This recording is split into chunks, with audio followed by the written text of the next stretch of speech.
Coming to you from my living room with my good friend and owner, operator, proprietor, and head curmudgeon, David Benson of Third Place Coffee. Hello, David.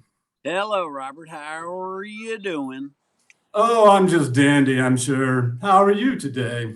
Well, I'm isolated out here in the middle of Raleigh. Hardly yeah, just about the middle. Um, Yeah, Well, David, I wanted to say thank you for joining me. For those of you who don't know, David is my head dealer for caffeine. I wake up almost literally 3 or 4 mornings a week at Third Place, and that's true. it is to me a very special place. David, how did Third Place get its name? Third place got its name from a book by Roy Oldham, I believe. It's called The Great Good Place. And it was published maybe 30 years ago. And a couple guys from Chicago came down here and had read that book and wanted to establish a community place where people could get together and hang out. Usually, like if you're in Europe, it'd be a pub.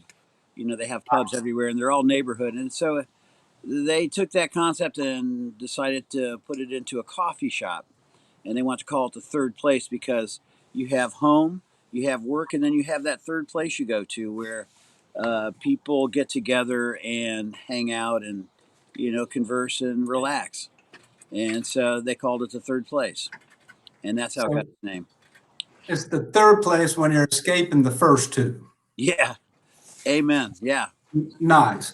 Well, David, I often use the third place as the example of the power of local.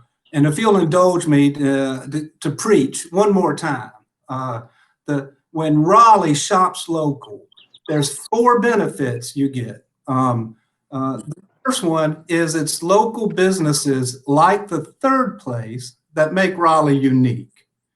There's one of those star hell coffee houses in every nook and cranny in the planet. And Hmm. and they do a great job of making the same bland coffee anywhere, but there's only one third place. It is in the middle of Raleigh, and you, David, helped make Raleigh unique and special. Well, Um, thank you. um, Second, I'm gonna keep preaching. The second is that when you get better goods and services, when I come to your shop, David, more often than not, by the time I'm at the cash register, your staff has exactly what I want: yogurt fruit granola and a large bucket of coffee waiting for me with a smile and an anecdote. And that's never gonna happen at Starbucks. Um, Yeah. Well, Third, you guys, local businesses like yours, takes the money that comes in and recirculates it in the economy. Star Hell takes 72 cents or so on the dollar and sends it to Seattle. Seattle. Nothing wrong with Seattle, but it ain't Raleigh. And then finally, David, you, sir, my good man, are not only doing all that, but you're also helping support local nonprofits. So it is a great privilege and special honor to spend time with you. Thank you, Dave. well, thank you, Robert, and that's quite something to follow. I just kind of follow my heart and all the smart people around me, so it's pretty easy. Um, well, you do have a fabulous crew there. Can you tell us a little bit about the staff you have? Well, let's see. My head person on the staff is JJ, and she's the operations manager, and she's really makes all the magic happen. She's on the phone all day long, and she picks up the phone, and you get to talk to her. She's the first person you talk to since we've had this new dystopian paradigm going on Mm. with the virus thing. She has organized it so everybody can work together. She orchestrates it. She's the director, the conductor, and without her, it would be really hard. So she has brought us out of the dark ages of having people come in the door, which they can't do anymore, to servicing them outside and getting food and drink to all the patrons that have come to the third place for many years. Dina. And then there's Dina. Oh, yeah. She is the barista, uh, Supreme. cleaner, does everything person, and she absolutely loves the third place, and we love her. She's great. And then we have Ash, and she's there, and she's our niece, and she does everything that I don't do. Yeah. You And then mean there's she brings a Elizabeth, smile and some charm. and then there's Elizabeth, and she's our kid. She's 10, 11. I don't know. She's 10, I guess. Yeah, she just turned 10 in February. And she runs the food out so we don't have to become exposed. But she she is the cleanest one. She washes her hands and stays back from people so far you wouldn't believe. So uh, she wraps all the pastries for us, and she's very helpful. So it's the five of us there, and it's you know, it actually works great. Um, so when I pulled up, I noticed you have the curbside, uh, Mm-hmm. but I think you can order in advance, or how do we reach out in the morning when we're ready to place our order? Here's how you do it. Okay, you call and you'll talk. JJ will answer the phone, and you'll give her your order, and then you'll give her your credit card information so we can charge you for it. But most importantly, if you've already called and given your credit card information, you can ask to have it stored, and they'll store it on a server, and we don't have access to it. But when you come in, we can put your name in there, and then it goes to your card, and you can pay. And that streamlines the whole service. But sometimes there's like 10 people calling at the same time. Right. So we are struggling with coping with that. And so if you do call, just hang on, keep calling. You'll get through. And we one of our customers, TJ, came in and said, "Hey, you know what? I do the phone thing as a hobby," and he gave us this Cisco system phone, and we we're programming it and trying to get it to where it will work for our application. We're also trying to do toast. Yeah, and then we're trying to do toast, which is another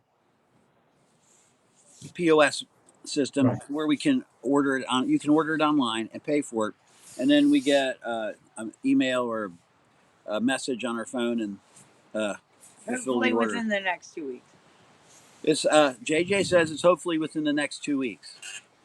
Well, as you embrace that technology, a little system I like to use is when I do phone in, I like to bulk up. So, for example, I usually get just a small order, but I've been getting grounds, right? Yeah, that's good.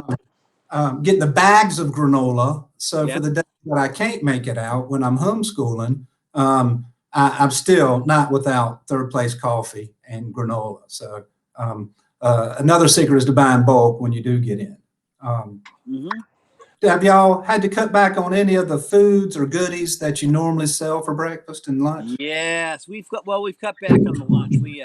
We shortened our hours, Okay, uh, and we shortened our menu and made it small, more streamlined. And so it looks like it's a lot easier for us, and right. we're able to. Some of the things were just too complicated to do over the phone and serve, and people want to add stuff to it that we don't have, and so we've simplified it, and it's working out quite well.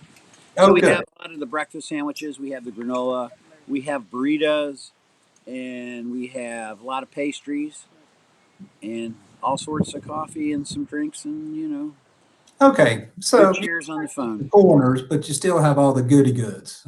Yeah, yeah, all the stuff that you come in there. If you still want a yogurt fruit granola, we can do that. We make it to go, and Yep. people. So you have been on that third place, been there 20 years or so. Uh, You and I, 25 years. It opened up in 1994, November 11th, 1994. And I took it over in 2004. So they had owned it just a little less than 10 years. um, You know, back in the day when it opened, you and I were neighbors on Sunrise. That's right. You were 3 doors down from me, I believe. Yes, you probably don't remember, but I had to prevent the neighborhood from getting their pitchforks and torches and run you out of town. But I'm glad I did. I talked them out of it. It was Yeah, worth. yeah. They made me buy their house. My neighbor I had to buy her house so she could Um, live peacefully ever after. I'm getting away from you. Buy my house. That's a nice technique. Yeah, yeah. I'm moving by my house. Um, I'd like to also mention, you probably get this a lot though. You did create the Raleigh acorn that drops every New Year. I did. I did do that. And the first time I met you was you had that out in the driveway. I think you were cleaning it up for the New Year. I was like, what the is Yeah, so? yeah, Um, yeah. They bring it by the house. that's I like that. It's quite an honor Thanks. Yeah, I feel like the king of Raleigh for a day. You for a know, day. yeah, for a day. But hey, I get my 15 minutes every year, so it's pretty nice actually. I really enjoy it. Well, I like the acorn, but I love the third place. And you and JJ are building a community there. One of the very special things that I like about third place. Hey, Ah, look, here's What? JJ. here's the There's the whole fam. fam. Hold on. We got one more. We got a couple dogs. The Okay. other one is being shady. So Yeah. here's This- what Dave hates. yeah, I don't like this dog. I come Um, home, this dog bites me, Robert. I mean, it bites me. It Every treats me day. like some of the customers, you know? Is it me biting them? I don't know. Hey, Robert. get his ear. Get his ear right now. Yeah. Row, row. Um, So but that's that's what it's all about. It's all yeah. family, community. And you, Robert, have done a wonderful job of pulling the community together. We love you, Because Robert. one of the first things you ever did was you had that, we did t shirts, Yeah. and you got businesses to put their name on the t-shirts, and we donated water, and you got the buy local thing, and you've been into it ever since I've known you. There's Pepper. So There's Well, Dave's dog. I appreciate it. I do it for friends like you, David, that make my hometown unique and special. I love you, man. yeah, And I'll be ordering my big order in the morning. So I look forward to it. Thank you, David. thank you, Robert. All right, Raleigh. Remember, Third Place Coffee House, David Benson, JJ, the whole gang, all that and more is right here in your backyard.